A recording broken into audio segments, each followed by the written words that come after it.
घर साफ करताना जर तुम्हाला वाटायला लागलं की काहीतरी बरोबर नाही आहे, भिंती जरा जास्त शांत आहेत, मालकीन जरा जास्त गोड बोलते आणि तिचा नवरा थोडा जास्तच परफेक्ट आहे, तर समजून घ्या की तुम्ही हाऊसमेडच्या घरात पाऊल ठेवले. पॉल फेग आपल्याला पुन्हा एकदा अशा जगात घेऊन जातो जिथे घर म्हणजे सेफ स्पेस नसून सायकोलॉजिकल माइनफील्ड आहे. द हाऊसमेड ही फ्रिएडा मॅकफॅडनच्या बेस्ट सेलिंग नॉवेलवर आधारित सायको थ्रिलर आहे. मिली म्हणजे सिडनी स्विनी, पास्ट बॅगेज असलेली, प्रोबेशनवर असलेली एक तरुण मुलगी एका श्रीमंत कपलकडे लिव्ह इन मेड म्हणून नोकरीला येते. घर मोठं आहे, प्रिस्टीन आहे आणि इंस्टाग्राम परफेक्टसुद्धा आहे. मालकीन नीना म्हणजेच ॲमेंडा सेफ्रिड, सतत हसणारी पण आतून अनस्टेबल. नवरा अँड्रू म्हणजेच Brandon Sklenar, calm, charming, almost too good to be true. पहिल्याच दिवशी मिलीला जाणवतं हे घर जसं दिसतं तसं अजिबात नाही.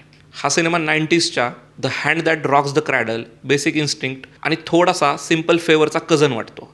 पॉल फेग इथे कॉमेडी डिरेक्टर मोडमध्ये नाही, तर तो एका pulpy, glossy, slightly ट्रॅशी psychological thriller बनवतोय आणि ते त्याला बऱ्यापैकी जमलं आहे. First half slow burn, suspicious heavy आणि ऑलमोस्ट सोप ऑपरा टोनमध्ये आहे, तर सेकंड हाफ हा twist, gas lighting, power games आणि अरे हे असं होतंय या मुवमेंटमध्ये आहे. परफॉर्मन्सेस खरी गेम इथेच आहे. अमांडा सेफ्रिड हा चित्रपट पूर्णपणे तिचा आहे, पूर्ण स्टॉप. शी गोज फुल अनहिंज्ड.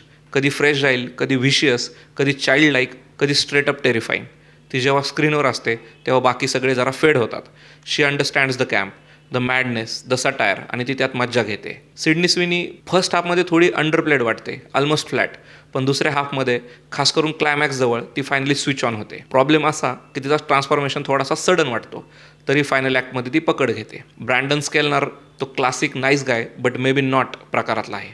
इफेक्टिव्ह आहे पण डेप्थ कमी, प्लॉट डिवाइस जास्त, कॅरेक्टर कमी. फिल्म सटली बोलते क्लास डिवाईडबद्दल, प्रिव्हिलेज व्हर्सेस डेस्परेशनबद्दल, वेल्थ ॲज अ वेपनबद्दल आणि फिमेल रेशबद्दल, पण स्क्रीन प्ले थोडा सेफ खेळतो.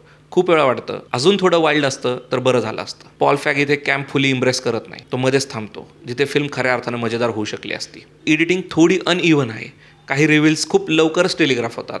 म्युझिक इफेक्टिव्ह आहे पण मेमोरेबल नाही. Cinematography clean, glossy, very rich people problems vibe. What works, what doesn't. Amanda सेफ्रिडचा परफॉर्मन्स, पल्प थ्रिलर एनर्जी, शेवटचे 30 मिनटं आणि कॅम्पी पोटेन्शियल हे या सिनेमाला खूप सॉलिड बनवून टाकतात. परंतु या सिनेमाचा inconsistent tone, missed opportunity to go full crazy, लीडची अनइव्हन केमिस्ट्री ह्या थोड्याशा सिनेमाला खाली खेचतात. द हाऊसमेड हा असा चित्रपट आहे जो खूप मजेशीर होऊ शकला असता पण थोडक्यात थांबतो. तो नायदर फुली सिरियस थ्रिलर आहे ना फुली क्रेझी कॅम्प फन. पण जर तुम्हाला glossy thriller, rich people gone wrong stories आणि ट्विस्टेड फिमेल कॅरेक्टर्स अशा गोष्टी आवडत असतील तर हा एक वन टाईम वॉच नक्कीच आहे. Not dirty enough to be dangerous, not clean enough to be a classy, but entertaining enough to watch with popcorns.